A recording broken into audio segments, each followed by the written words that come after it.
My name is Ozymandias, King of Kings. Look on my works, ye mighty, and despair.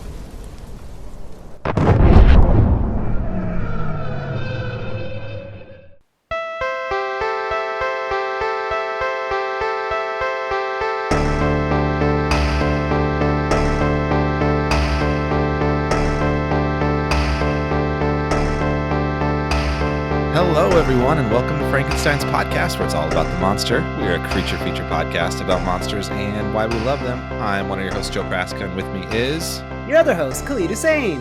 Sup, Khalid? What up, Joe? Not much. Just ready to talk some Alien with you. Yeah, I'm super hype. I know. Everyone listening, welcome back. This is technically part 6 of our XENOMANIA saga. We've come a long way, and I'm really excited. I thought I'd be burned out. I'm not. No, I am definitely not, and I am very much more appreciative of the entire journey we've gone on. I don't know if that makes me a bigger Alien fan or a bigger Frankenstein's podcast fan, but I don't know, really sticking with it this far has really done something for me. I think it's both. It's both. Yeah. Exactly. I'm going to move us right along, Khalid. I'm really pumped to bring in our guest for this episode. Joining us today for this one is Sarah Welch-Larson. And Sarah is a film critic, writer, and host of the Seeing and Believing podcast. She regularly writes for Brightwall Dark Room and has also written for RogerEbert.com and Tor.com. Her book, which we'll be digging into, Becoming Alien, is currently available from Cascade Books. Welcome, Sarah. Yes, thank you so much for having me. Khalid, I think you can't count as a fan of the podcast that you actually record yourself, so... Well, I'm a rule breaker, Sarah. You're going to come to find that out about me, all right? You tell me excellent. I can't do something, I'm running right towards it. Oh, we got ourselves a David over here, then. Oh, yeah. Khalid's the David of the group. I have caused many issues, yes. Then that way we are the same. We love to hear it. I'm messy, yes. Yeah. How are you doing tonight, Sarah? Oh, I am so happy to be talking about Alien once again. This is the series that I am incapable of shutting up about, so thank you for giving me a platform to talk about it some more. Oh, this is the perfect place for it. Excellent. Yeah. So I sent them to you already, but we have a couple guest questions for all of our brand new guests of the podcast. And I believe you've given some thought to it, right? Yes, I have. Thank you for the advance warning. All right. Question number 1. What's your favorite monster? And if it's not the same, what's the scariest? And this is anywhere in pop culture. Could be a book, movie, show, what have you.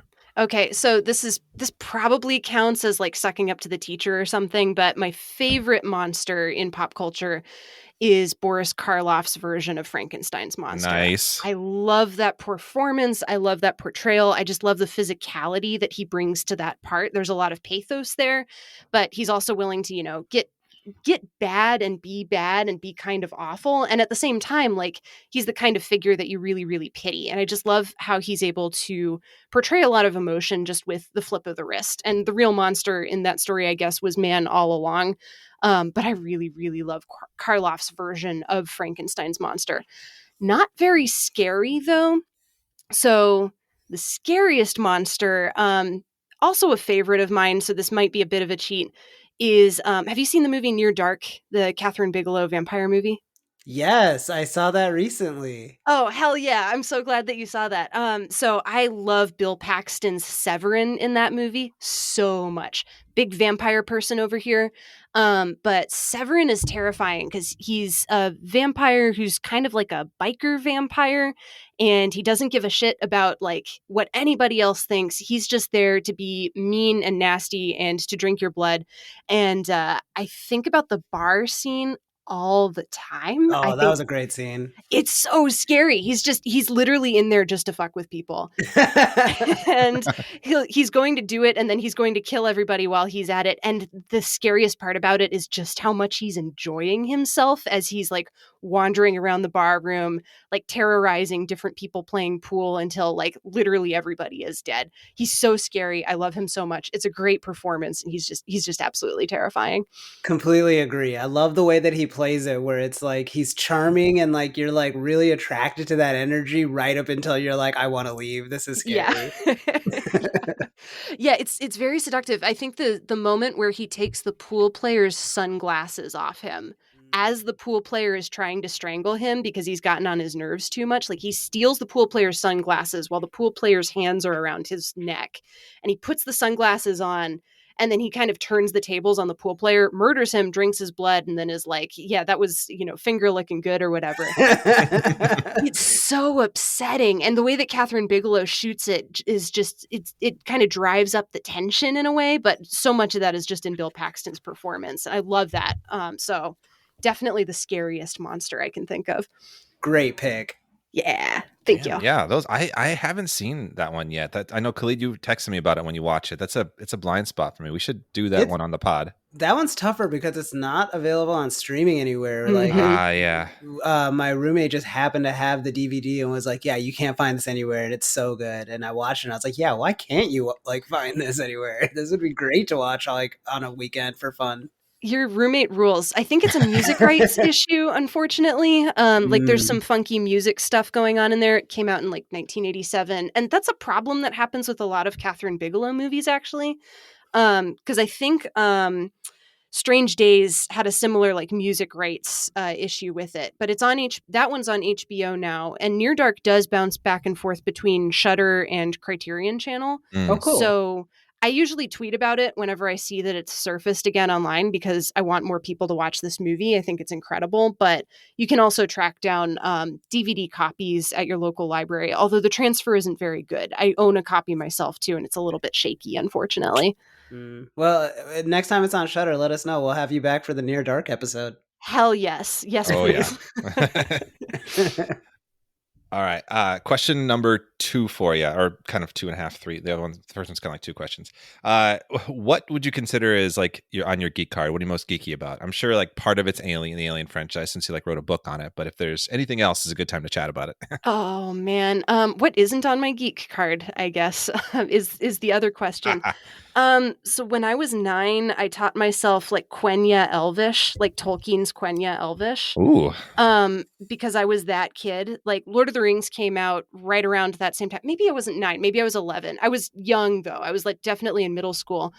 And the Peter Jackson Lord of the Rings trilogy came out. I wasn't quite old enough to see them when they first started coming out in theaters, but I did see Return of the King in theaters. And in the meantime, my parents were cool and also terrible, and they made me read the books before I was allowed to watch the movies. And they created a monster when they did this, because I went on to read the Silmarillion right after that, and then taught myself Elvish, and then went on to become a linguistics major in college, and it's a very big part of who I am now today.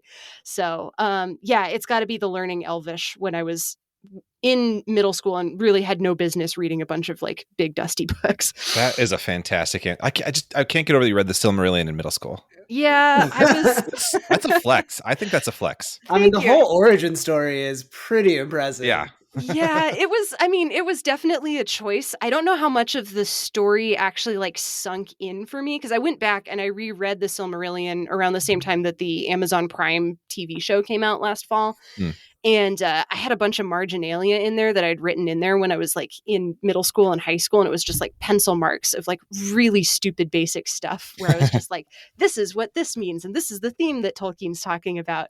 And it was really embarrassing to read, but also kind of endearing at the same time, because I was oh, okay, I was trying to engage with this stuff, even though most of it was going over my head. It's a cool time capsule of where you're at, though, at that time. It's fun to see. I really appreciate the way that you say that, because it was mostly just embarrassing for me in the moment when I was rereading it. I get it. I would be, I get you look back at your own stuff, you're always embarrassed, but it's charming. Oh, yeah, for sure. Well, thank you for answering those questions. I appreciate it. It's so interesting always to get people our guest insights on those 2 things. It's just an interesting tone for the rest of the episode. Definitely. But before we dig into the movie we're talking about specifically here, I did want to talk a little bit about your book, which I know we'll get into as we're discussing the movie too. But I have it right next to me. I ordered it a while back. I read through it. It's really fun. And it was really fun, to read through this as we've been doing the Xenomania series, the podcast. Oh, thank you. I think, I don't know if you caught this in our Alien 3 episode. I referenced you actually in that one. I did a little fist pump. So thank you for the shout out. Awesome. Yes.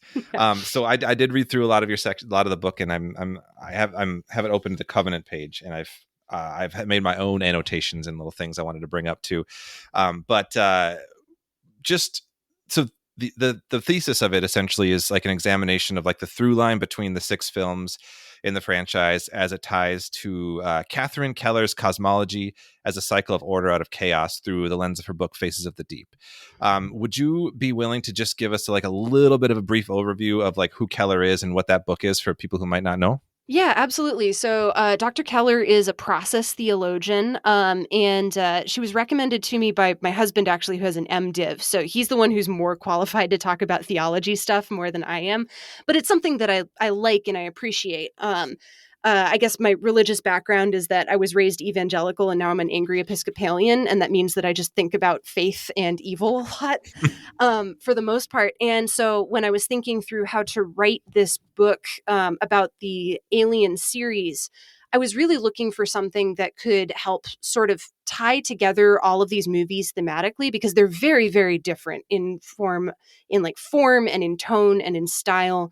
And I think that that's on purpose. And I think that that's definitely a strength of the series. But what this series does get all the way through is just this conception of evil as being something that is going to exploit other people and basically like deny their humanness or their createdness. So, Face of the Deep is a theological work that gets a little bit on the heady side, but it's essentially about the idea that nowhere in the Christian Bible does it say that anything was made out of nothing. Like the thesis is essentially that God created everything to be in relationship with each other, like basically building order out of chaos. And so evil comes from that when you deny the interrelations between created things, whether they're human or objects or other creatures, doesn't really matter.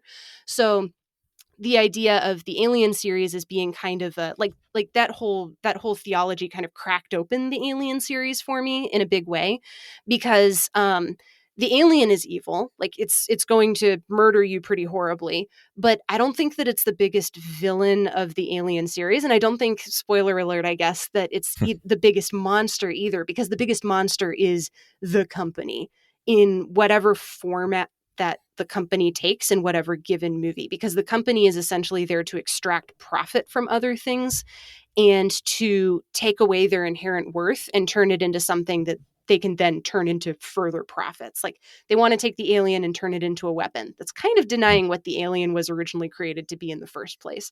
They also want to take the crew of the Nostromo and use them essentially as bait to capture the alien in the first place. Crew expendable basically means that the crew isn't really human in the company's eyes.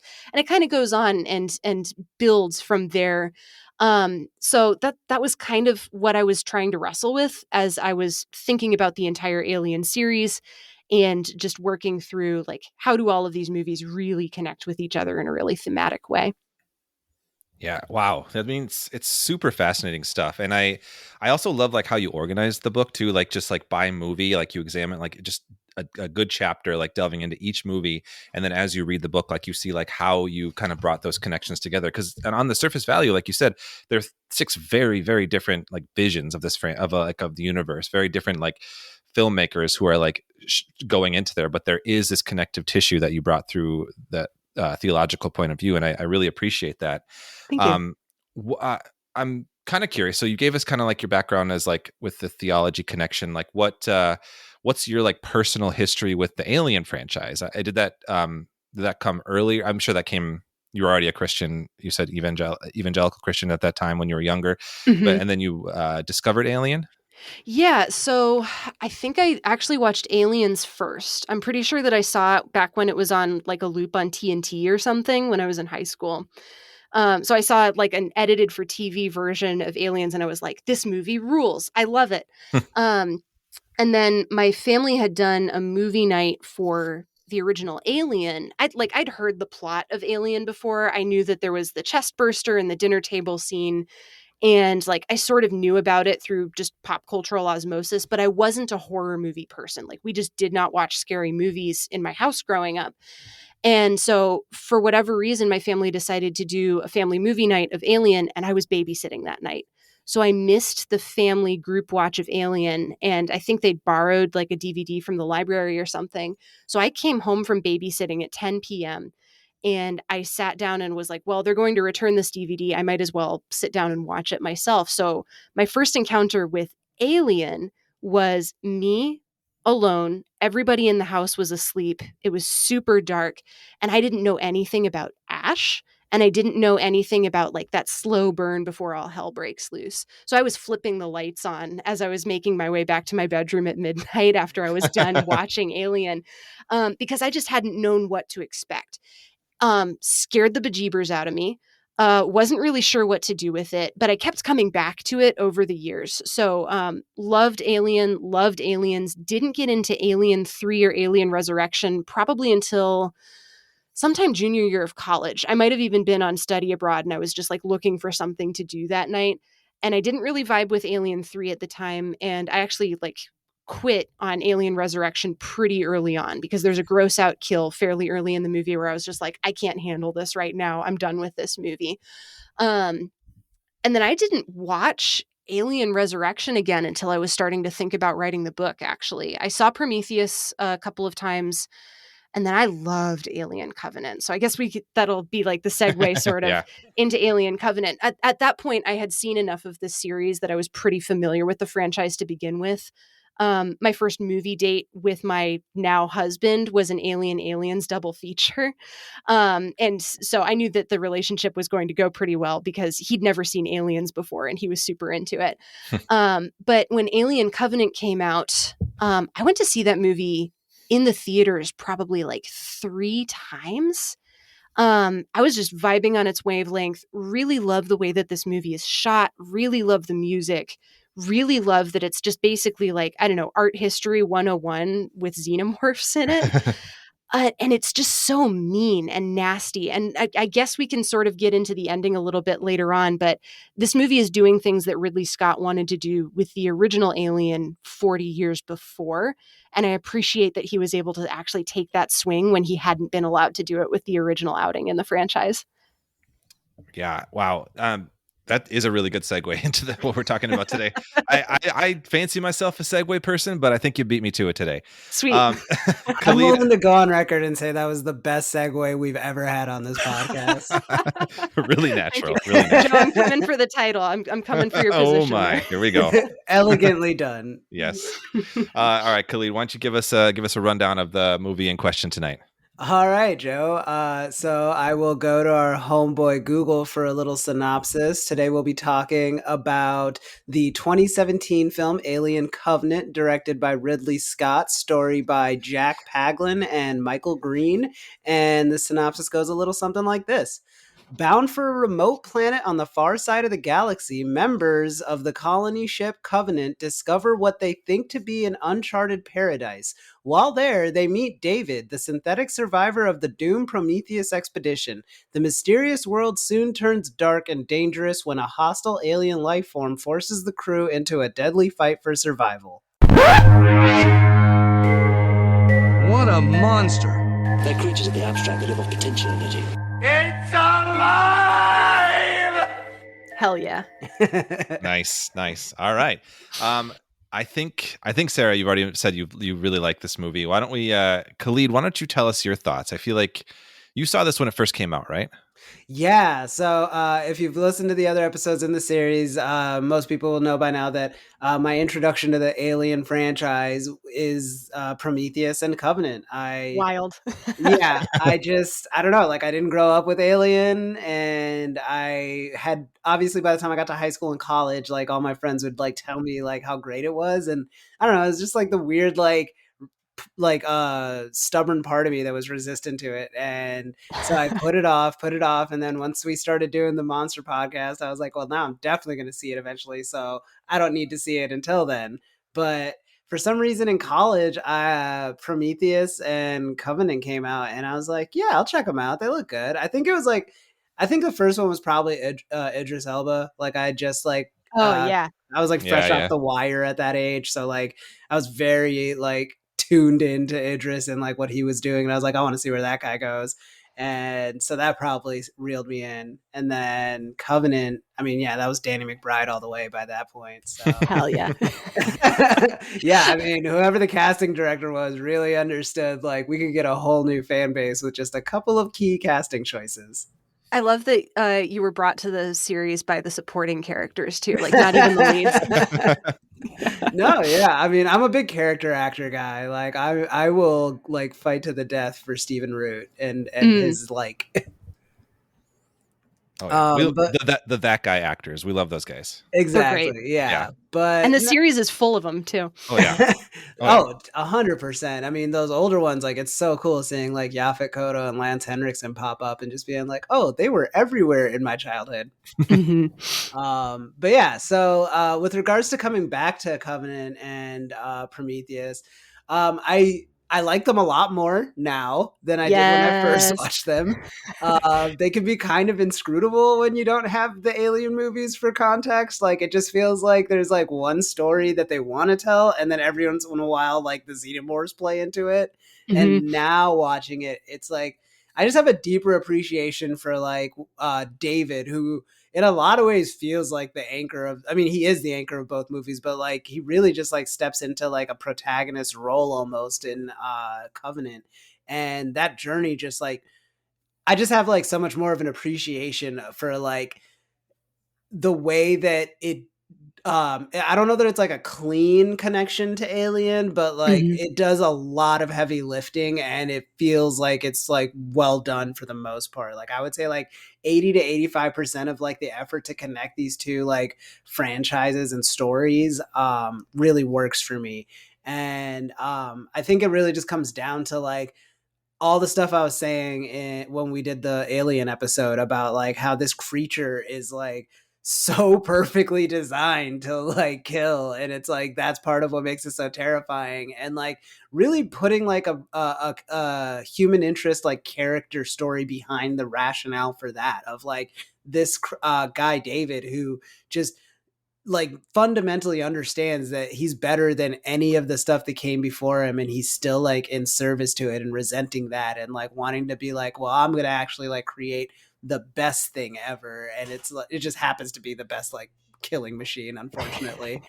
But I appreciate that story, and like even for like the stuff that I might have like complaints about or reservations about in regards to the movie that we saw, I think that I have to applaud Ridley Scott for like just landing the ship, you know, just to use appropriate metaphor here. He had a very specific goal, and I think he accomplished it. And like you were saying, it looks beautiful. Like it's really some of the best looking shots in the franchise. And I know, yeah, they got the benefit of it being like 30 years later or whatever, but that being said, you know, there are bad sci-fi movies right now. It could have been a bad looking one, and it's not. So that's my fresh take. How about you, Joe? Yeah, great points, Khalid. I think it largely succeeds. I'm pretty into it overall. I think the more that I have sat with it, like after rewatching it, like the more I'm feeling positive.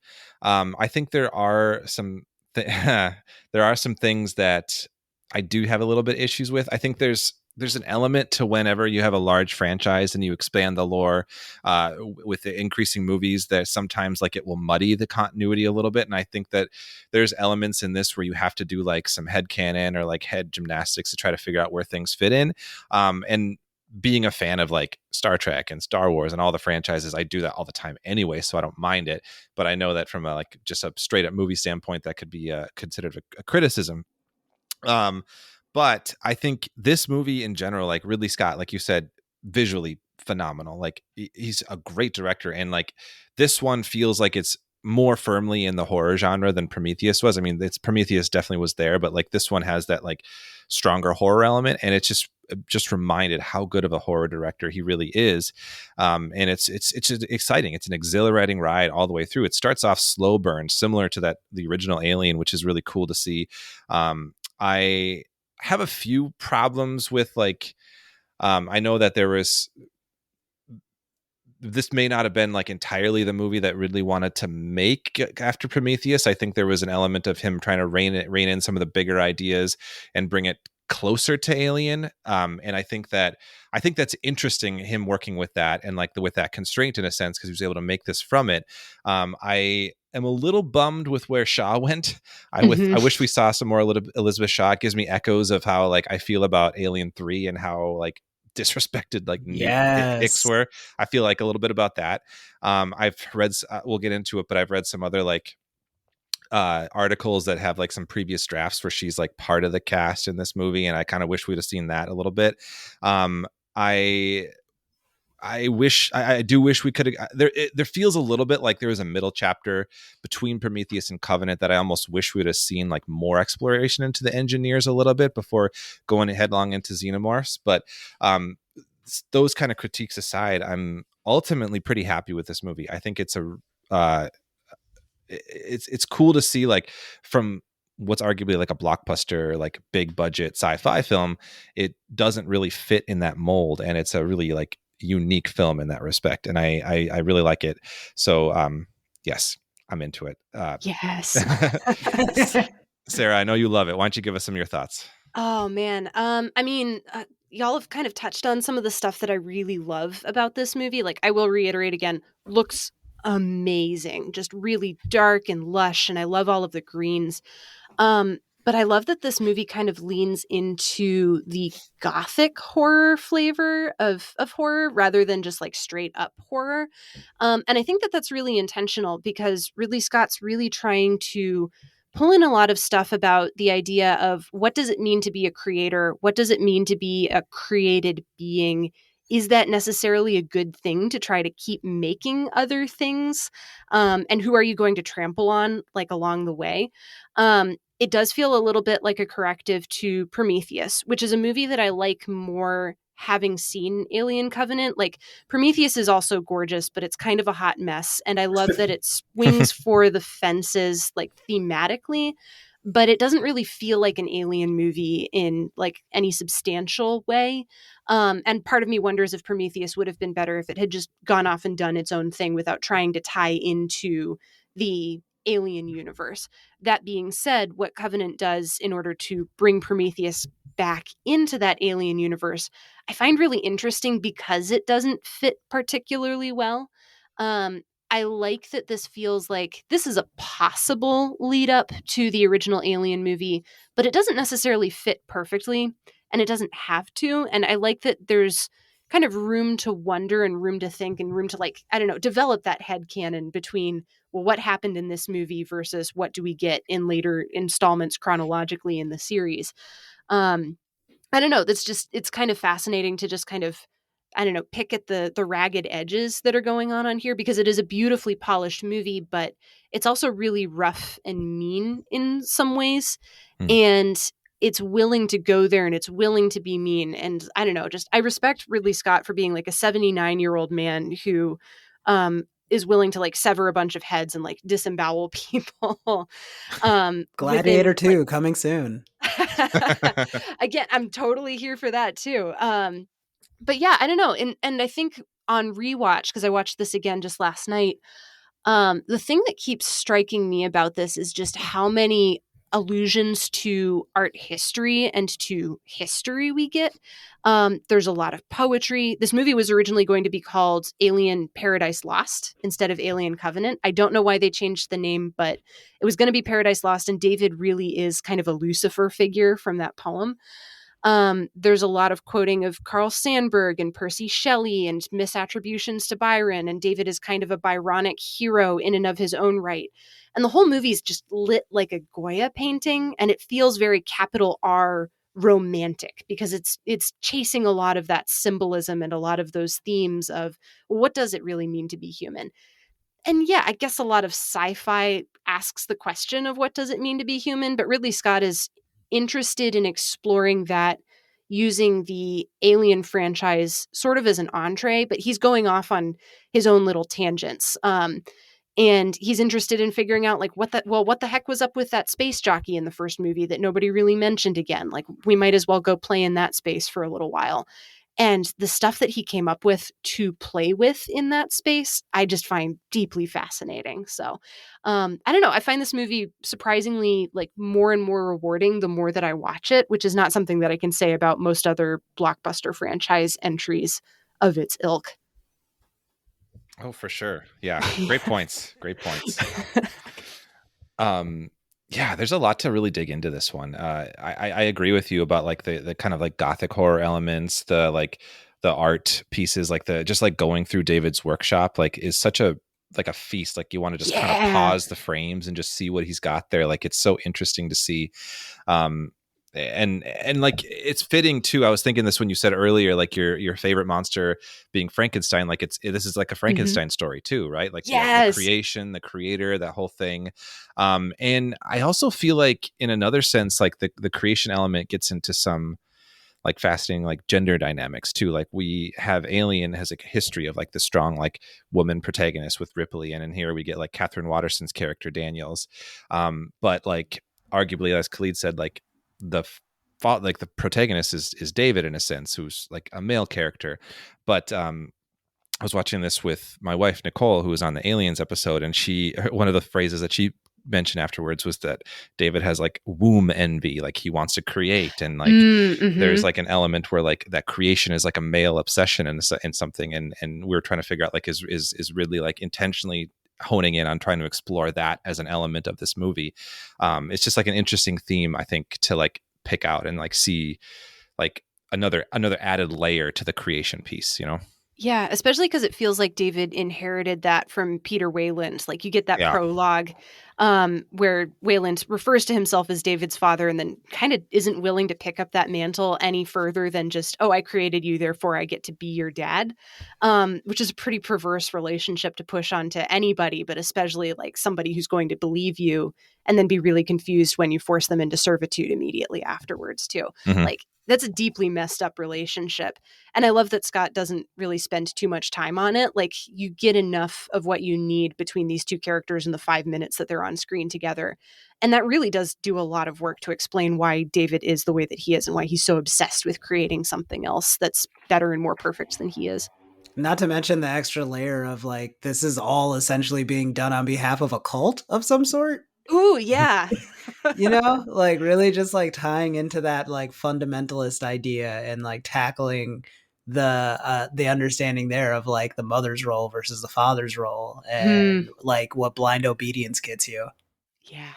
Oh, I love that read. I've never thought about like it being a cult thing, but it totally is a cult thing, isn't it?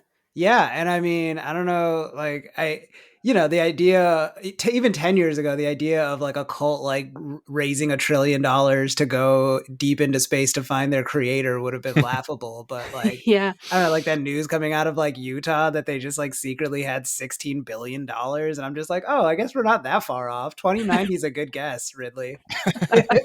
Right? Yeah.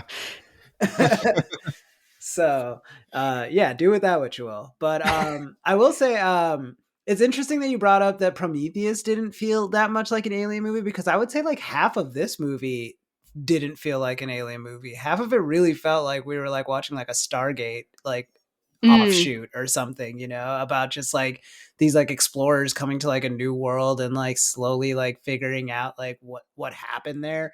I don't know. I just tonally, I think that this was like at odds with itself in that like it was trying to like reel it back into the alien of it all while still trying to like bring closure to the story it set out to start with. Yeah, that makes sense. I mean, this doesn't have any of the class consciousness struggle that you get out of any of the other alien movies either, I guess, other than Prometheus too. So that might be a part of it as well. But like I see a lot of the X's that you get on the Nostromo from Mother like kind of flash across the screen too. You get the Dippy Bird as well, which I guess is just a reference. It's not like a full aesthetic or anything. It's a company issue Dippy Bird. Every spaceship has to go with one. That's kind of where I was at, Khalid, too. Like it feels like, yeah, those two, like Ridley's trying to mend those two pieces, like bringing it back to Alien and also like furthering his like ideas from Prometheus. But I ultimately think that, again, like given those constraints of like bringing that back and trying to further his own vision, he does a really good job with that. Like it can feel a little jarring, but I think it's cool and it makes it really like a really unique movie overall. Yeah, and I do think that like the class consciousness thing could have still been incorporated somehow now that you bring Yeah. it up. In that like this feels like a missed opportunity in the way that like Alien 3 feels like a missed opportunity of like the class conscious like they're at least in Alien 3 they're attempting to like make a commentary on like prison versus like corporate interests, but like it missed the mark, and like this one just didn't even aim for it. So it's just a bummer because like religion within like corporatism is also something that's like really fascinating to interrogate. And It almost did touch on it though. Like I feel like there was like the seeds of the conflict between like Orem, what the actor's name, Billy Crudup. Crudup, That's it, and Daniels, Catherine Waterston's character. But like that the conflict between them almost reminded me of like the Ripley versus Dallas conflict in Alien, where she's like practicality versus like him, company man. In this case, she's like practicality, and he's like faith, right? Like, oh, I believe this is what I need to do for like, to make things work. And also he has like the little bits of like, oh, they didn't put me in charge originally because I'm like super religious or whatever. And so there's like seeds of it there. And I think that from what I've read, there are like lots of script changes to this. And I wonder if maybe that was a direction that they were thinking about digging further into and then just kind of ended up abandoning a little bit for other things. Yeah, it would have been an interesting thread for them to push on a little bit more. Orem really reminds me a lot of Lieutenant Gorman from Aliens as well, just because he's such an ineffectual leader. And he kind of acts as though he should have that authority. Maybe it's because he's a dude. Maybe it's because he's a fundamentalist religious dude. I'm not entirely sure. But there's definitely a lot of like that patriarchal approach towards leading people, especially with the top down, we're going to do things my way and I'm not going to hear you out. And like, how dare you, be sad and mourn for your fellow crew members or even have a funeral. Like, I don't know. Orem's just so bad at reading other people's emotions because I think he thinks that everybody else has to approach the world in the same way that he does, which is to say, as a person of pretty simplistic faith, that doesn't really feel like it carries through all that much. There is that line that he says, though, when he finally confronts David near the end of the movie, where he says, like, David, I met the devil when I was a child and I've never forgotten him. And I really wish that they had like sort of elaborated on that. But at the same time, it's mostly fun to just like wonder, because I'm pretty sure he genuinely believes that he met the devil when he was a kid. And he doesn't really need anything else to like use as evidence to mess with David if he needs like the excuse to do it. That's true to life though. Like I feel like we've all met someone like that like you couldn't tell them otherwise. Like they have like seen evil or something that shook their faith or really like confirmed their faith in such a way that you can't tell them otherwise, and you like that's just them now. And here's the thing, though, like, I 100% believe, like, I believe that he thinks that he's telling the truth when he says that. I also totally believe that Orem did meet the devil when he was a kid. Maybe not the literal devil, but enough of a representation of evil that he's got a really good picture of what that evil is like. He's just not very good at fighting it because he's not very good at reading other people's characters beyond that. He's got just enough to know he's screwed.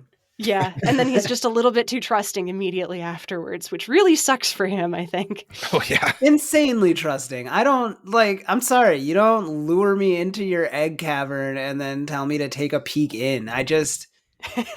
what about the preceding, like, hour and 10 minutes tells you, like, that's the move?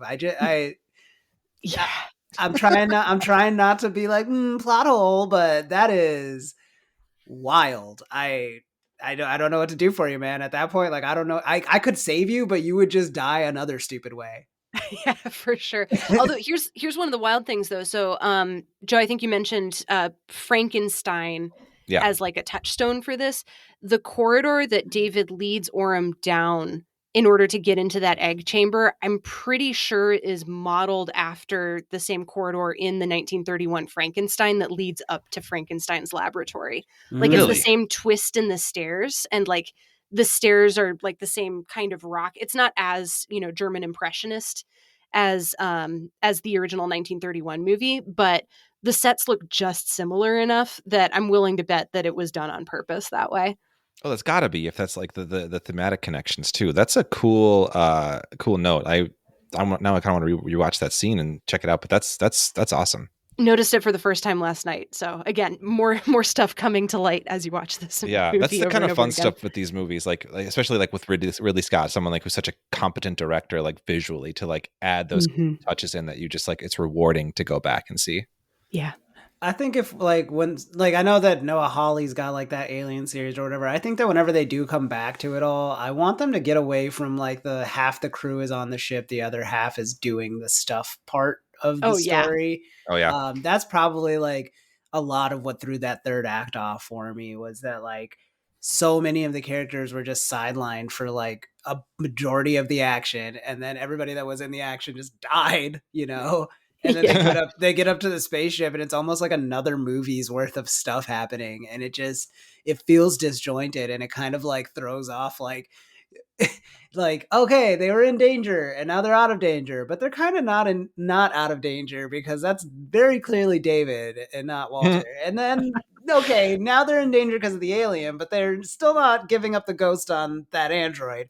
And it just felt like a lot of ups and downs that like not in like an exciting way, almost like a contrived way. And Mm. it just took a lot of like luster out of like the victories when they got them, because you just knew that like, well, there's still this much runtime left, or like there's still this many people still alive, so something's gonna happen. yeah, I see what you're saying, Khalid. I didn't hate it as much as you did. I like, I don't mind. I think like the separation of the characters, like it gave this like other element of a lead role to Danny McBride, which I enjoyed his character. I think that the whole like extra third act or extra like act on the spaceship like afterward is definitely like, it feels almost like an homage to like Aliens, where like they think they won, but then they have the extra battle on the ship kind of deal. You know, they're kind of trying to do that that vibe again. So I don't mind it, but I see what you're saying. Like I don't want to see more of that. I want to see something new. I did hear that Noah Hawley's thing might be like taking place on Earth mostly, which could be an interesting take. Without xenomorphs, I think. Yeah, that's fascinating. I'm Hmm. not sure where he's going with that, but I think it'll be interesting. We are Right. getting a Fede Alvarez movie though. Like it's in production right now. Yeah. And if it's anything like his Evil Dead, it's gonna be sick nasty. I'm very Whoa. excited for that. Yeah. I Yeah. haven't seen Yeah. the new Evil Dead, but I've heard really good things about it. Yeah. The Evil Dead Rise is not Fede Alvarez. I can't Oh, remember the he did director. He did the off the top remake, of my yeah. head. Got it. Yeah, he did the 2013 remake, which like I didn't love, but I liked parts of. It's gnarly though. It's gnarly. It's so gnarly. And since he's so dedicated to like in camera physical special effects, I'm totally on board with whatever he's gonna Agreed. do. Yeah. Yeah. But yeah, no, I get what you're saying, Khalid.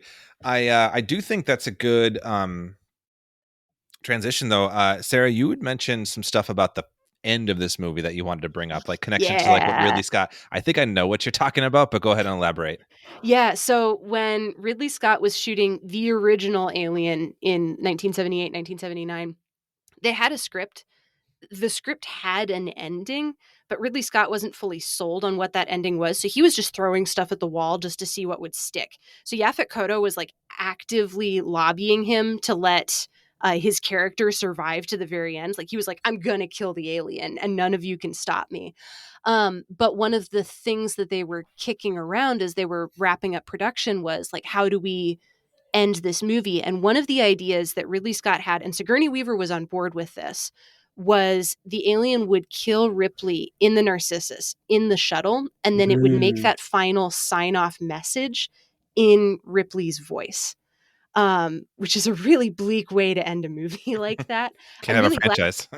yeah, end of the franchise. I mean, I don't think they expected Alien to do nearly as well as it did. Like, literally, the only reason why they produced the Alien script in the first place was it was 20th Century Fox. Star Wars had come out in 1977, and they were looking for another sci-fi movie to like ride on the coattails of that success. And Alien was the only sci-fi script that they had in house at the time. So Star Wars is the only reason that Alien got made in the first place. Wow. And then, yeah, which is wild because tonally they're very, very different. Yeah. But Ridley Scott was like, what if we just killed everybody and then had this alien floating off among the stars in a maybe he'll come get you sort of way. And I'm really glad that they don't end that movie in that way. But as I was watching Alien Covenant for the very first time in the theater, and the movie starts signaling like, oh, that's not Walter, that's David, I had a sneaking suspicion of what was going to happen. And the moment that David starts that final sign off, I was like literally pumping my fist in the air because I was like, Ridley Scott managed to be able to get away with the thing that he was trying to get away with 40 years before. It's such a nasty, bleak way to end that movie. And I kind of want to know where Ridley Scott was planning on going with it, because I think supposedly he's attached to a third movie in this trilogy. I don't know that he's going to be able to make it. I want to know what he wanted to do, but also I kind of love where it leaves off as well. Yeah, I agree. Yeah, that it's super bleak. I love the just as an aside, I love like the score of this movie, the music, but like the music at the end, like great callback to that like opening prologue. David like throwing up the eggs and all that. That was cool. But yeah, super bleak. And I do feel like I am very intrigued with where his third movie would have gone. And I don't, like I said, like you said, I don't think we'll get it, unfortunately. I think it's moved on to what the new movie and the new series might be. But yeah, I don't know if they're even those series or those movies are going to even like try to hone in on the threads from Prometheus or Covenant.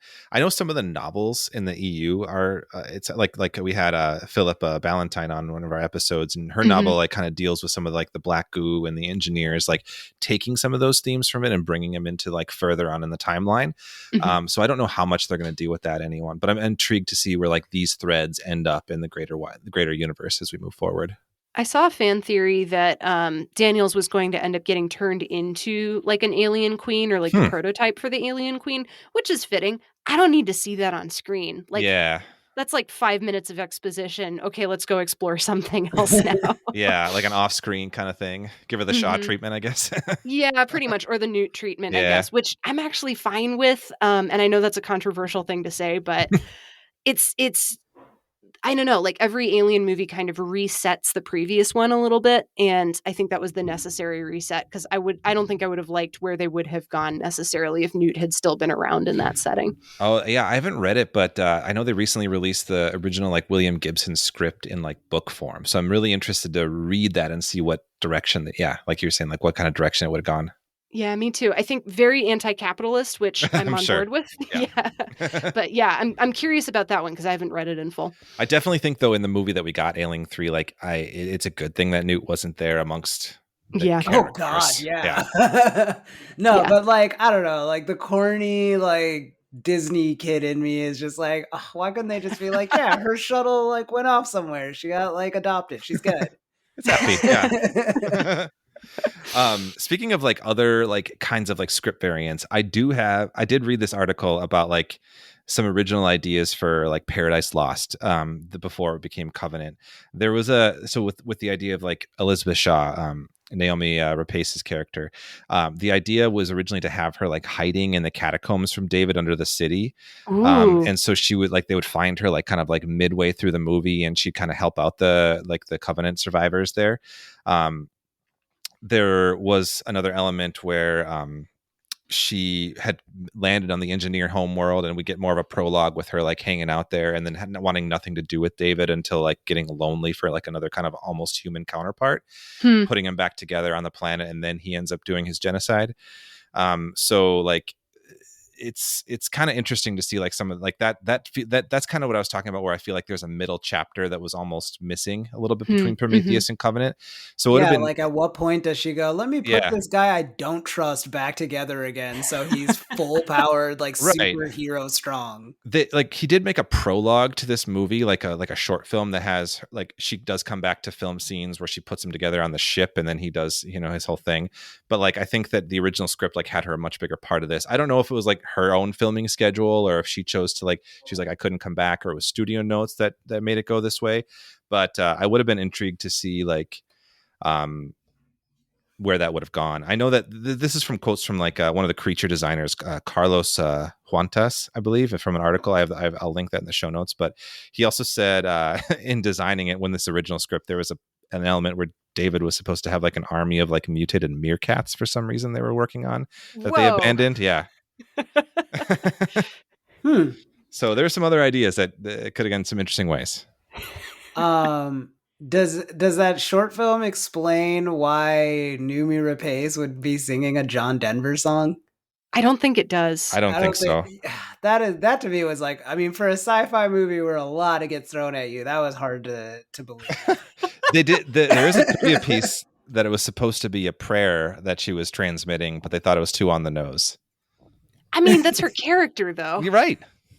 Yeah. Well, it's a good thing there was a captain named Tennessee on the other ship to like immediately Shazam that hit. You Yeah. know, this song that is like at that point like a centuries old like song for either of them. It's just very obscure.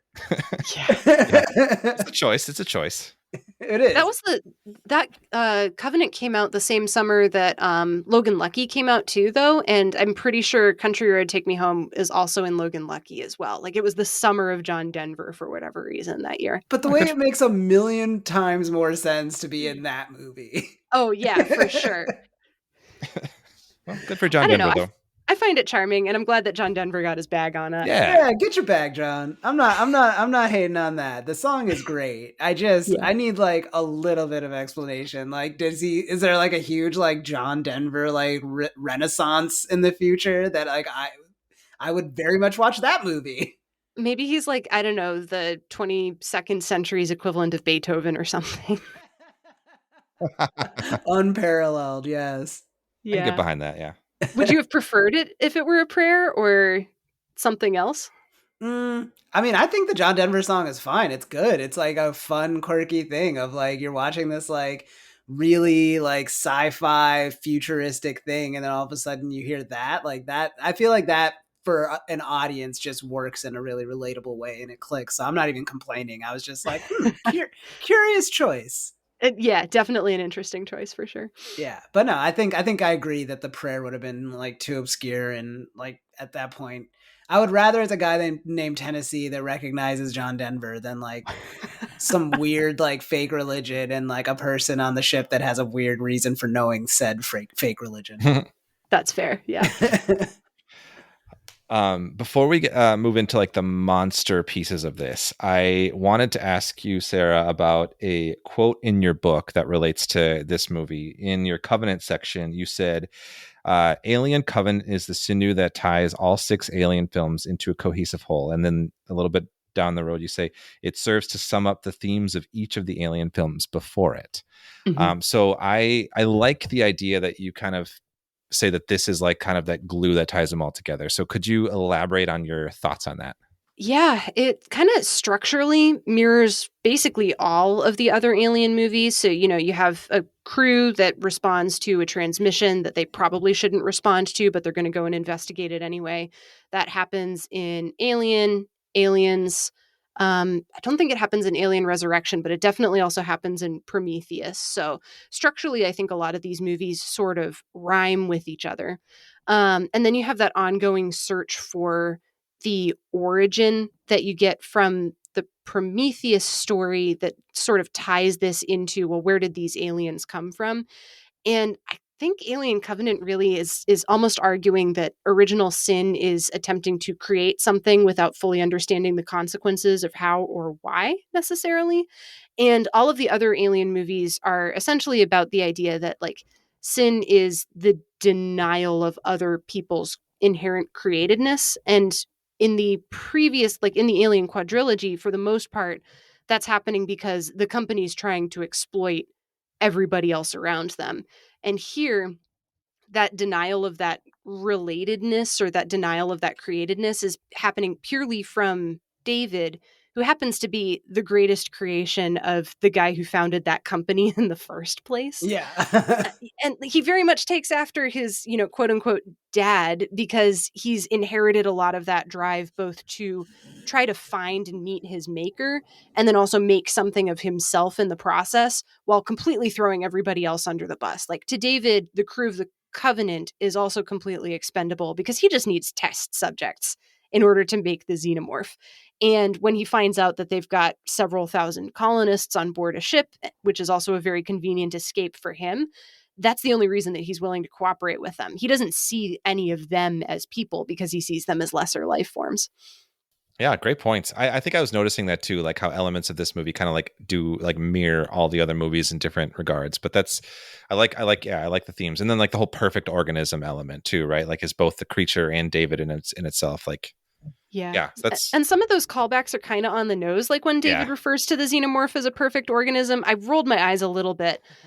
But you also get scenes that kind of rhyme with other previous scenes in the rest of the franchise. So when Rosenthal is like patching herself up after a fight in a cavern, and you can hear like the running water, and then she gets surprised by a xenomorph, that scene beat for beat is almost an exact replica of Harry Dean Stanton's final scene in the original Alien, where he's going off to look for Jonesy. oh Rosenthal yeah, isn't looking for anything, but she is out amongst like running water, having a moment to herself, getting a second to be humanized by a movie that up to that point hasn't really cared all that much for her. Mhm. And I like that the movie takes that time to recognize that all of its supporting characters are also people too. We just didn't get the chance to spend as much time with them as we do with some of the other supporting characters in previous installments.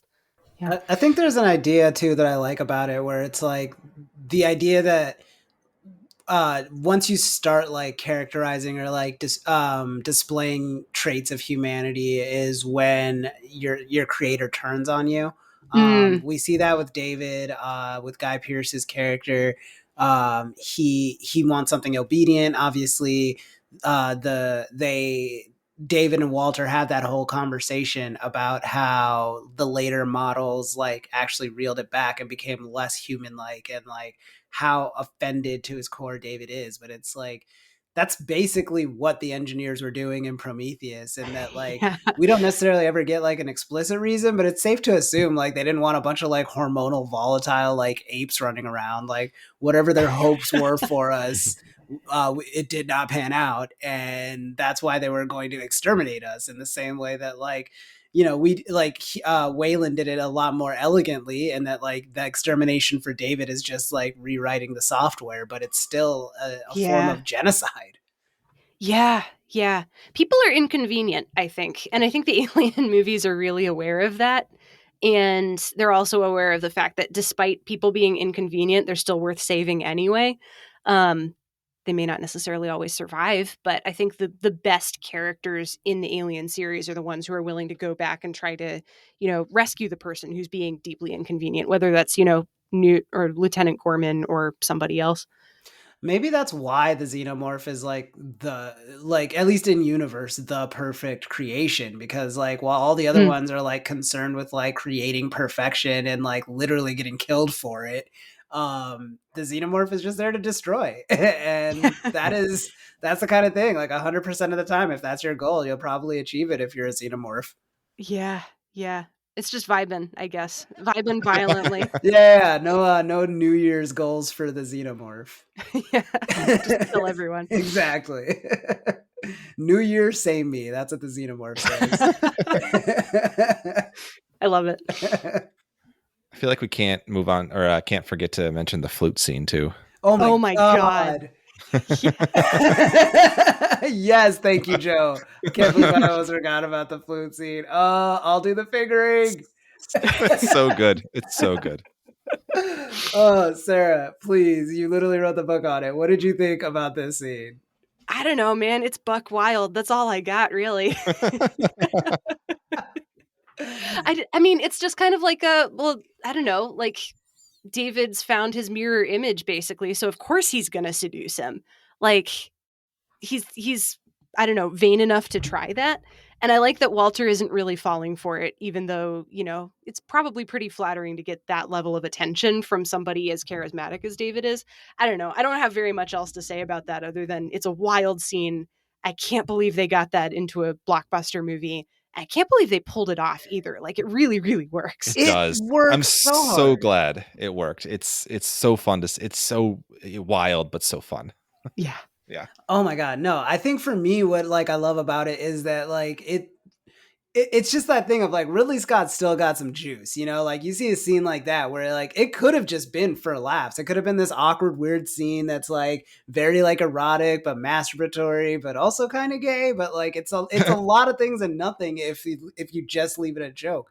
But to add that layer of like he is training Walter to create something that's not in his programming, and like that deviation and like that evolution that you could have shown that in a million other ways that probably would have just like washed over you as like just sci-fi mumbo jumbo, but like putting it in this like weird and like warm romantic scene, like it sticks with you and it's very effective.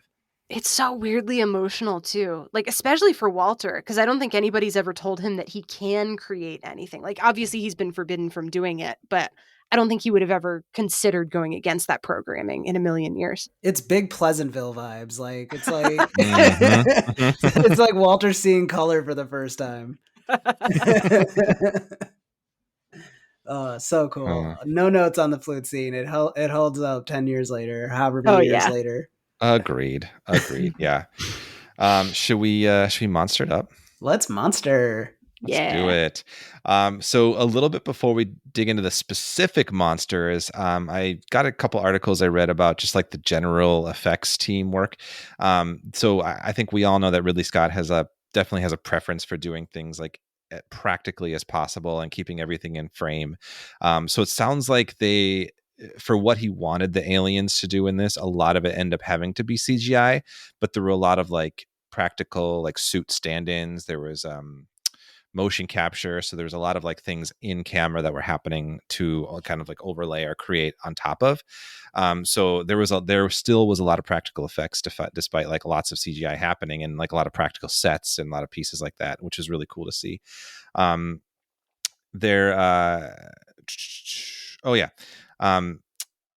There was a motion capture performance.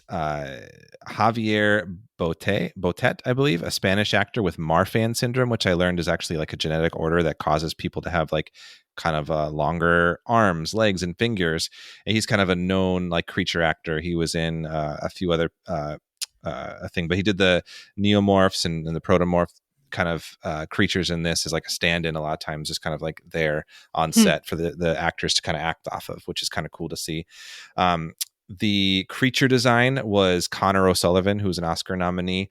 They also worked, this is I think found really fascinating, they also worked with the San Diego Zoo, and there's a consultant, specifically Rick Schwartz was his name. He was a consultant for the creature design, and because Ridley wanted to draw back from the kind of like biomechanical vibes of the original Alien and give it more of this like kind of like natural organic feel to it, which we can definitely see in like the Neomorph, which I'll get into more.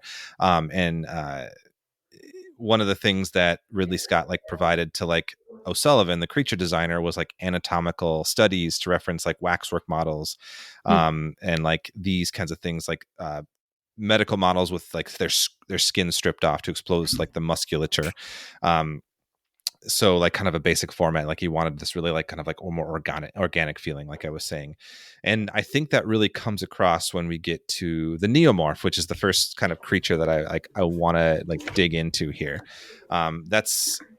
So I think that it's interesting because like there's a little bit of debate like whether or not the Neomorph, so that's the first kind of like monster we see, the more like white looking xenomorph with like the backburster. Yeah, the backburster. It comes out of one dude's back. It comes out of one dude's throat too. But like it's more natural looking. People have wondered whether or not it's like naturally created with the black goo, so it's a natural mutation, or it's a result of experimentation. I think that you can make different cases for each. I kind of like it being a little more natural, I think, in my opinion. Yeah. But what I got from some research here is it's a result of the local ecosystem being mutated by the accelerant black goo. Over time, these pods started to grow on the trees, and the ground released the spore. When disturbed, the spores infect the people, which cause the growth of the neomorphs inside the infected hosts, which kind of interestingly was like a similar concept to the William Gibson script and unused for Alien 3, which had the xenomorph developing an ability to procreate through spores.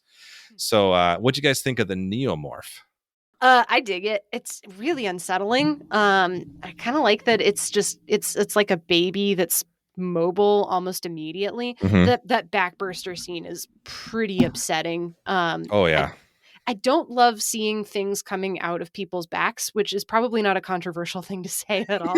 But like, I don't like seeing like the actor's skin sort of start to split and like turn into little holes. It's not like the full on like trypophobia or anything, but it feels pretty close to that. I don't know, like I kind of wish that they'd been able to do a little bit more of the practical effects with the really small one, but I also get the budget limitations and like not being able to turn it into a puppet or anything like that. But it's a super effective birth scene. And can I just shout out Amy Simons's performance Yeah. in that moment? Because she's great, period. And I love her. But she's really selling terror. And I like that the entire situation just sort of devolves immediately. And the moment everybody starts getting scared, nothing starts to go right because everybody's panicking. And that feels very real to me. She was Ferris. Yeah, she's Ferris. She's Oh, married to man. Tennessee. So Amy Yeah. Simons and Danny McBride, which is a hell of a casting choice. I love it. Are they're married in real life, or you're saying in the movie? No, just the in movie, yeah. universe. Okay. Yeah. No, that was one of those things of like, I was ready to hate Ferris, but like, like I always say with these movies, like if you don't know what you're up against, like and it's something that like primed to kill immediately, I don't know how many people are going to like make the right choice to survive that. And it was like, it felt like Final Destination-esque in like the way that like anything that could go wrong did go wrong all the way up until like the ship explodes. So like I thought that the Neomorph was like, I agree, like practical effects would have like really just like upped the terror level, but like all things considered, like cutting between like the two Neomorphs like polluting the guys, like one with Damian Bashir's team and then the other on the ship with Ferris, and like just like the increasing chaos of it all was like so well done, and just a really great way to like set the stage for what was coming. Yeah. I also really love that the neomorphs are white. They're not black. They're Yeah. not like, they don't look like insects. They look like they're covered in human skin. And it really glows beautifully against the backdrop in this movie. Like overall, like the whole movie feels like it's lit like a Goya painting, especially after all hell breaks loose and like David fires off that flare.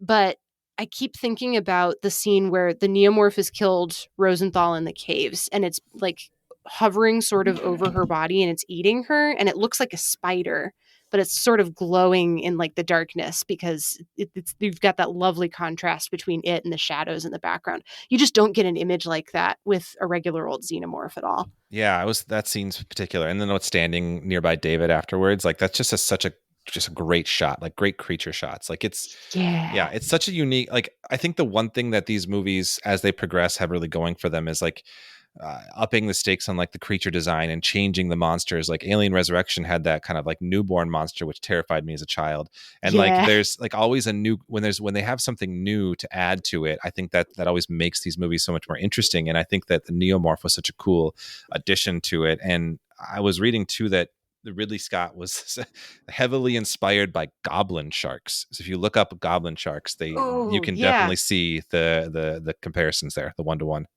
Yeah, including in the jaw. I hadn't made that connection before, but yeah, that's totally it.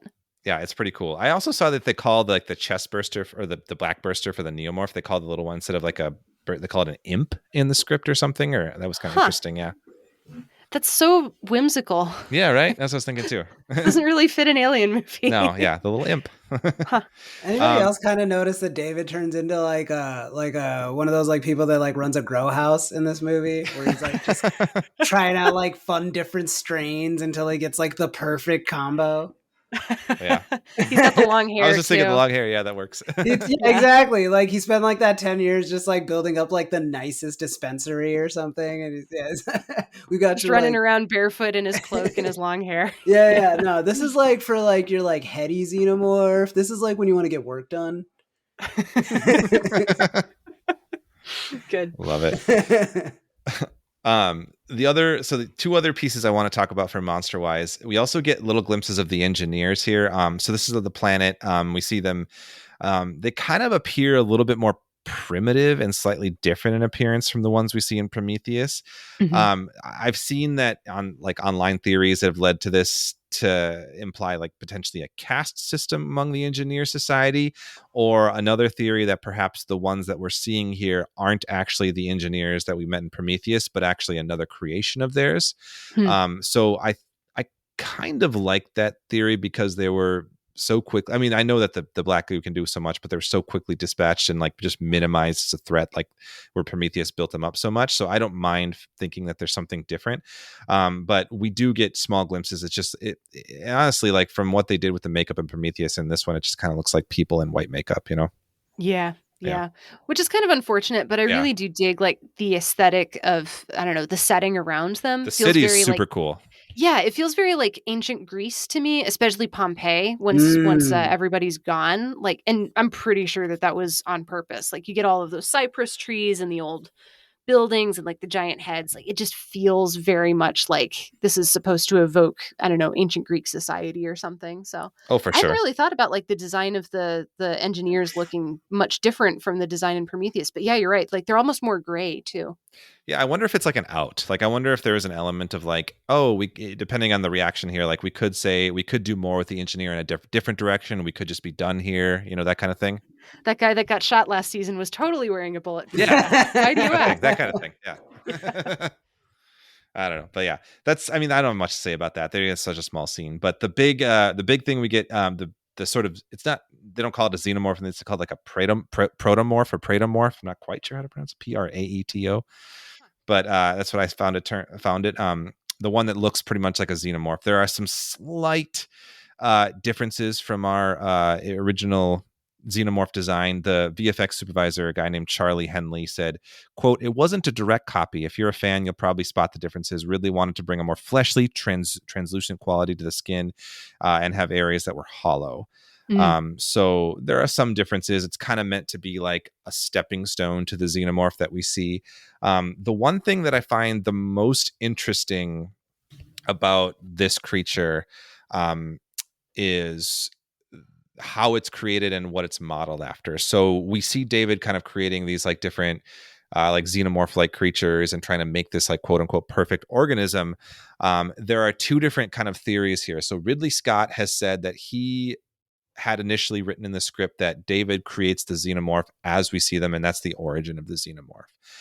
That was cut because I feel like he didn't want to make that broad of a statement. I think there's a novelization of this book that says David found a fossilized facehugger egg on the planet, which gives him the blueprint for what to work towards. So that the idea that the xenomorph creatures were this ancient thing that he's just trying to replicate, or perhaps an old engineer like bioweapon that he's trying to replicate.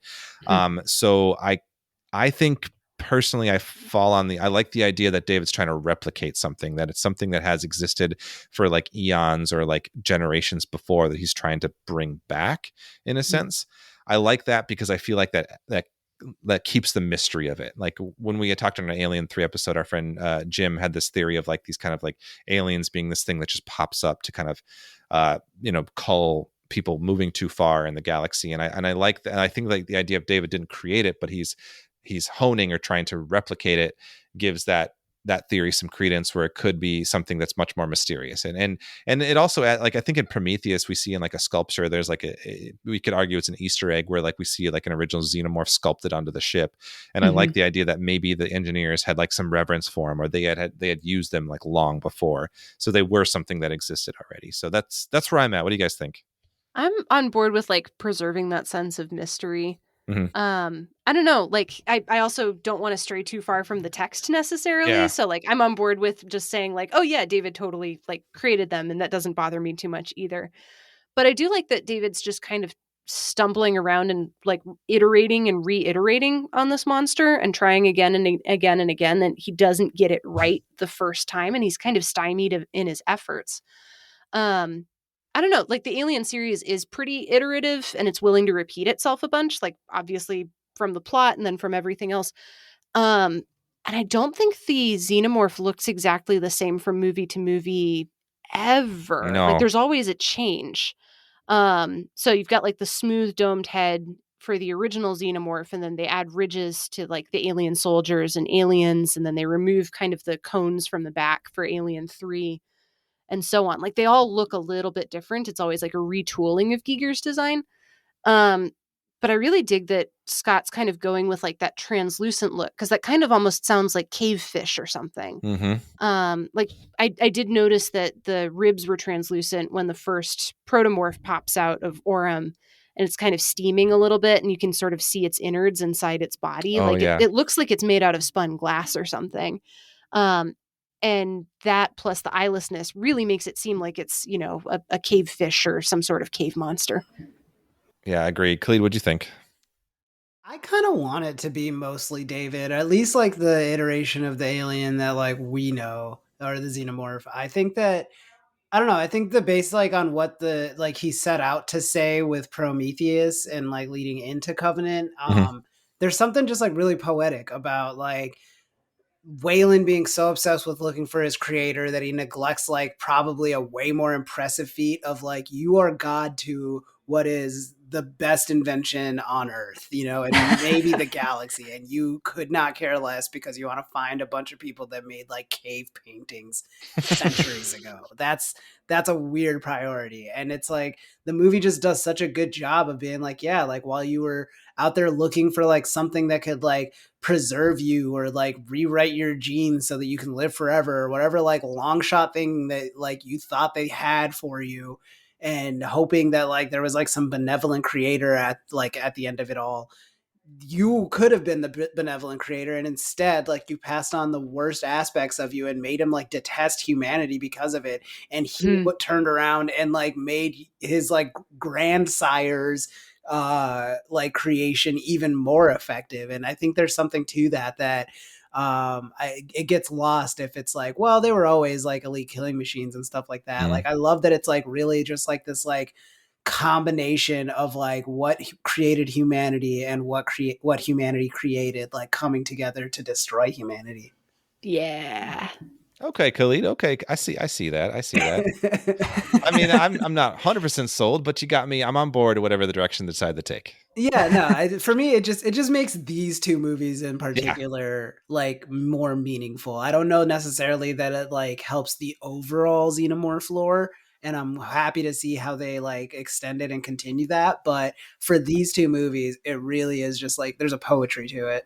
There absolutely is. That's a good point. Yeah, that's true. Yeah. I will say also just from like a visual standpoint, like there is a fun like reverence that Ridley Scott obviously has for like the predomorph like xenomorph kind of stand-in in this one. Like the shots we get of it, or like the scene particularly when it's standing at the top of the stairs about to run down to the lander, like is such just a thrilling, cool scene. Like it's just the slow pan, like it's just standing there and then just starts running on all fours. Like it's a great shot. Yeah. I like that it scuttles. Yeah. I like that it moves more like an insect than any other xenomorph before it. Yeah, I mean they always were kind of like big bugs in a sense, like the hive, all that stuff. Like it works. Yeah, well, and when Ridley Scott was making the original Alien, he really wanted to make sure that, and I know y'all talked about this in your episode too, like he didn't want it to just look like a dude in a rubber suit. And I think the quote that I read when I was researching the book was something along the lines of, he wanted it to be believable if somebody were to like turn a corner and the xenomorph would be there like balancing on one finger, like doing something completely like unsettlingly graceful for something of its size. And I think he gets pretty close to that with this version of the monster too. Yeah, I can definitely see that. I mean, like, I think that's part of what they were saying, where they like he wants to do it practically, but CGI will really help with that. Yeah. Yeah. Especially those back legs. Like, I don't think you can do that as a person. Yep. Yeah. But overall, really cool. It was a lot of fun. I know like Prometheus was trying to do its own thing. It is fun to come back to like kind of that more traditional xenomorph looking design. Very much enjoyed seeing it in this kind of like really big budget modern day kind of vibes. I thought that was a lot of fun. Yeah. Before we're going to go on to our final segment, I suppose we'll wrap it up soon. But Sarah, I have a question that I like to ask all our guests on the Xenomania series so far. What, just very generally, what do you think, maybe perhaps for you or like for our society, what makes the Alien franchise as resonant as it is? I don't know. I think it gets like eldritch horror better than almost anybody else does. And I think it does a really good job at getting at the horror of like, I don't know, gender politics across without preaching about it. Like that whole idea of like, I don't know, the alien being as like a shorthand for fear of rape, I think is a really good theme that the series digs into and generally doesn't get too explicit about, I think. Like, it's a good metaphor, but it's not just a metaphor. And maybe it's because I'm kind of sick of a lot of sci-fi and horror movies these days being movies where the metaphor is the only point and it's the entire point. And if you take away the metaphor, the whole movie falls apart. Yeah. Here, like, you've got the metaphor, but it's also just a really scary monster with some really, really good design. And the fact that you can kind of map your own interpretation on top of the xenomorph, and you can take whatever meaning you want from it. Like, I don't know, I feel like the monster means different things to different people depending on who you are when you first come to the franchise, and you'll take away more or less like different things away from it as you're watching it depending on who you are as a person. And I like that the xenomorph kind of adapts itself to different readings, kind of in the same way that it adapts itself to whatever host has had a face hugger attached to it up until that point too. Like, it's a very adaptable monster, and it's still a very unsettling, like, uncanny monster at the same time. And I don't see it really going away anytime soon. It gets parodied a lot, but it's still scary as hell, like, in whatever iteration it's in. Great points. Yeah, I like that you brought up the Eldritch horror element. I feel like we've touched on that just briefly in a few of our episodes, like the Lovecraftian bits. But like, yeah, like I don't know. I think that's a really fascinating bit to it, like that the fear of the unknown kind of thing. So yeah, it helps that it's a force of nature more than like something that you can like solve. You know? Yeah. And at the same time, people keep trying to like harness that force of nature for fun and profit, mostly for profit. For fun. I don't know. I feel like Burke is on the aliens expedition, sort of on a lark, but he also doesn't know what he's getting into because, Burke is Burke. Yep. But like at the same time, I don't know. Like, the xenomorph is terrifying, and it's definitely like the monster. But I would argue that the company is the real villain because they just don't care about anything other than profit and themselves, and they're willing to walk over anybody else to get it at that point, including monsters, which I find very fascinating. Oh, for sure. Yeah, great points. All right. Okay. I suppose I should say this is like our 6th episode in Xenomania. This is coming into like watching the Alien movies. I don't think I really knew how much of like there was a fandom surrounding this franchise. Like, and I'm kind of a guy who's like into fandom generally. It's something that fascinates me. I'm a big Star Trek fan. I get really into like a lot of the space opera shows and stuff. But having just watched these movies like side by side, back to back, really digging deeply, talking to people who are like really well versed in the franchise and getting deeper into it. I've like gotten into like the lore, the mythology, and learning more about people's takes, and like even kind of like digging into the EU. Like, I've already like marked multiple extended universe novels that are now on my to read list now. So I guess I'm an Alien fan, like in the fandom, I guess. Have you read Cold Forge? No, but that's the first one on my list, actually. It's really good. Yeah. I really like that book quite a bit. I need to catch up with the sequel as well, but Cold Forge is excellent. Yeah. So I'm very excited for that one. I've heard that's kind of like starts like a series of like a continuity that I'm kind of excited to dig into. So maybe we got to do a mini-sode on some of the EU stuff. I'm kind of thinking about it. I think we might come back to it for sure. But I'm into it. Anyway, I suppose we should migrate on to our final segment of the show, our What the Fandom segment. Our What the Fandom segment is one in which we go around and share 1 to 2 things, maybe even 3 things that we are just digging at the moment. May or may not have anything to do with monsters, may or may not have anything to do with Alien. It's up to us. So it is the one case where I believe Sarah is actually prepared. I did also forget to tell her about it, but she's a listener, so she knows about the What the Fandom segment. But we'll let you go last, Sarah. I'll let you think about what you're going to say. Khalid, What the Fandom with you this week? Thanks for asking, Joe. My What the Fandom this week, I'm going to just do one, is actually kind of has something to do with what we were talking about in regards to Covenant and Prometheus a little bit. I wanted to recommend the docuseries on Amazon Prime, Shiny Happy People. Ooh. It is a docuseries about the Duggar family, which, if you're not familiar with them, they were the stars of the Discovery show 19 and Counting. The numbers went up progressively as more of the children came in, but by the end of it, it was 19 and Counting. And it kind of just chronicles like the rise of the Duggar family and then the fall, which was widely publicized when the oldest son, Josh Duggar, was arrested for some sex crimes. And yeah, it does a really good job of detailing that saga in and of itself. But more than that, it really kind of explains like how a family like that was able to thrive and like succeed and become like this like huge like national sensation. Like I never saw the show myself, but even I knew people that would watch it all the time, and like they were a big part of the trend that like reality TV ended up taking, where like these networks like Discovery and the History Channel and stuff like that really started to put out less than savory ideas of like American life through problematic reality shows.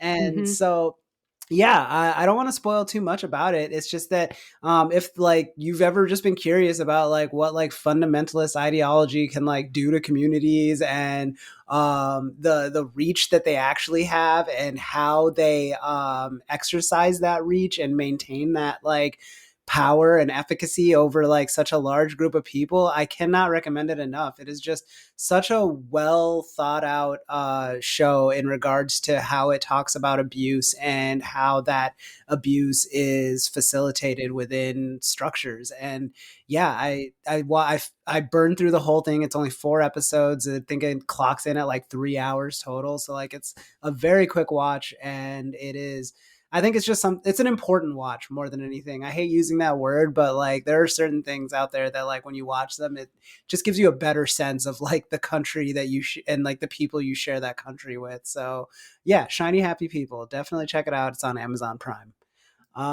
Joe, what the fandom with you? Thank you for asking, Khalid. That sounds like a good one, though, Khalid. I haven't heard much about it, but I'll have to check that one out. So good. Mine actually, and I'm gonna break the mold. Actually have a fandom that relates to not only monsters but our topic. Ooh. Yeah, for in doing research for like all of these Xenomania episodes and learning more about Alien, like I said, getting more into the fandom and the lore, I found 2 podcasts that I really kind of dug into hard. And Sarah, I actually believe you've either appeared on one or both of these podcasts. Probably, maybe. One is the Alien versus Predator Galaxy podcast, and they have just like good deep dives into all sorts of corners of the universe. The other one's the Perfect Organism podcast. Oh, yeah. They're great. I think you've been on there at least twice, right? Yes. Yeah. Yep, I have. And both of those, I found like just had different angles to look at. I think there's crossover. Some of the hosts like are on each one of them together. They're like super fans. They like dig into the scripts, the drafts, just have like deep dive, like thematic conversations about the movies or like different general topics around it. And so it's just been really fun to kind of like look at this from like these like big fan perspectives, and kind of like disseminate some information that I'm coming at from the franchise, like seeing it with like fresher eyes for me from having not watched them for a while. But they're both like really engaging. I wasn't sure, like just looking into this, like, oh, how many episodes of a podcast can you make from like a thing that has like like 6 movies? But the answer is quite a few, like near 200, I think, for both of them. But yeah, they're very fascinating. If you want to dig more into this fandom or dig more into the lore, like definitely check those 2 out. I would highly recommend both of them. And with that, Sarah, what the fandom with you? I am so glad you asked, Joe. I am in the middle, maybe the middle, maybe the beginning. Who can really say? I am in the middle of a serious Trigun bender. So I am not normally an anime person. I watched a decent amount of it like in college and then sort of dropped off. And then a friend of mine let me know that there was sort of a soft reboot remake of the original Trigun anime that just came out this year. It's called Trigun Stampede. If you're not familiar with Trigun at all, it started off as a manga, which was then made into an anime that came out in 1998.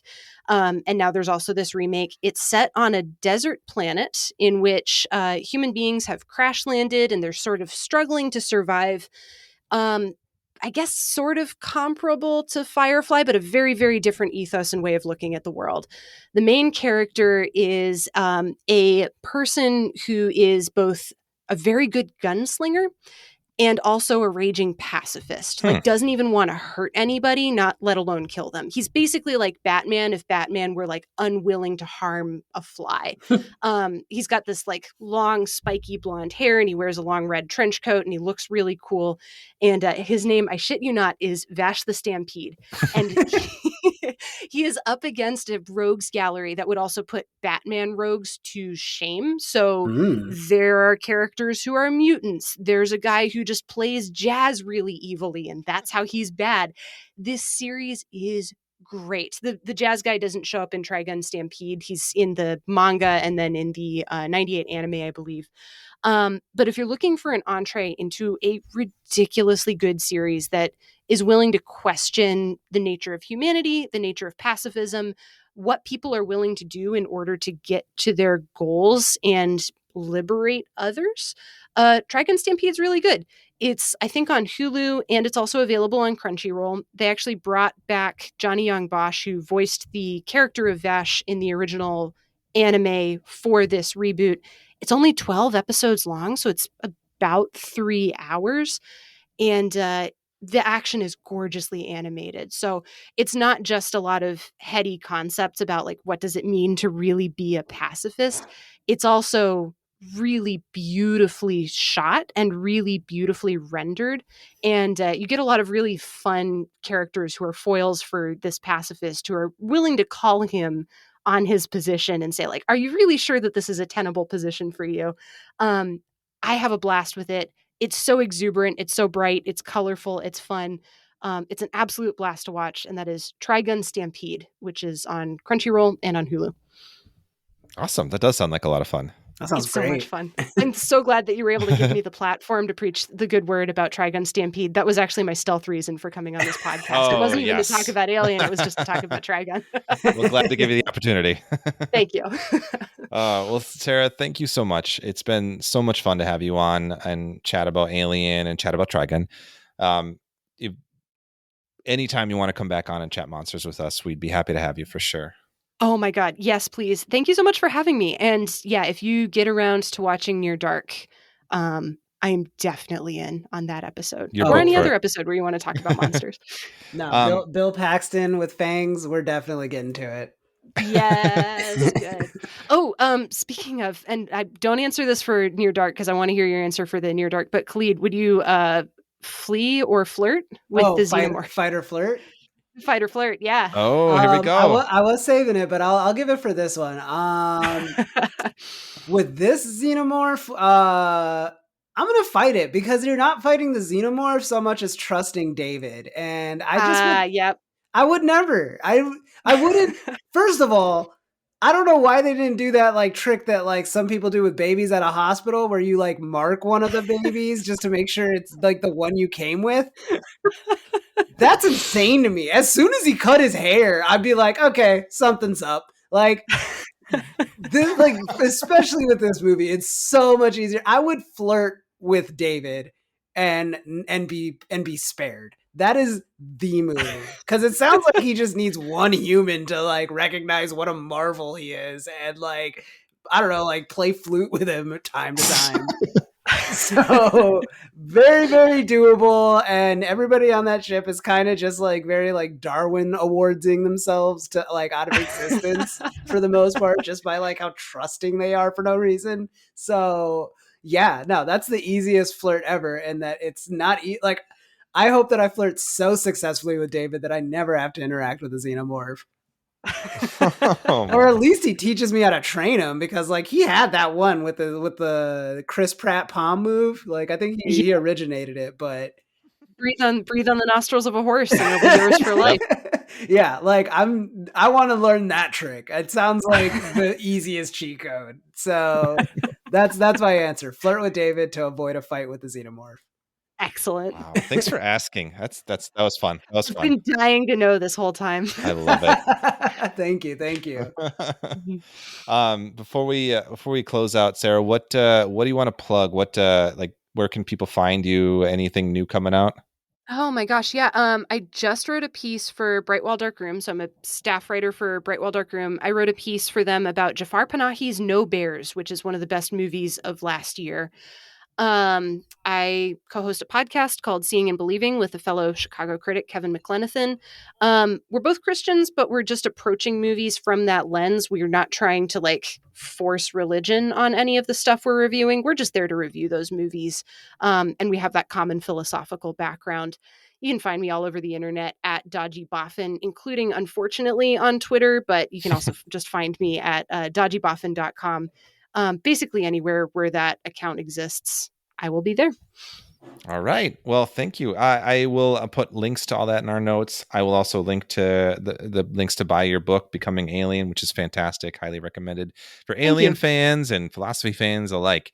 Yeah, Khalid, I'll send it over to you to close us out. Yeah, I'm just to echo what Joe said. Thank you so much, Sarah. This was an incredibly fun and informed discussion. I really appreciated all your insights, and it was just a great way to cap off, especially the Prometheus Covenant package.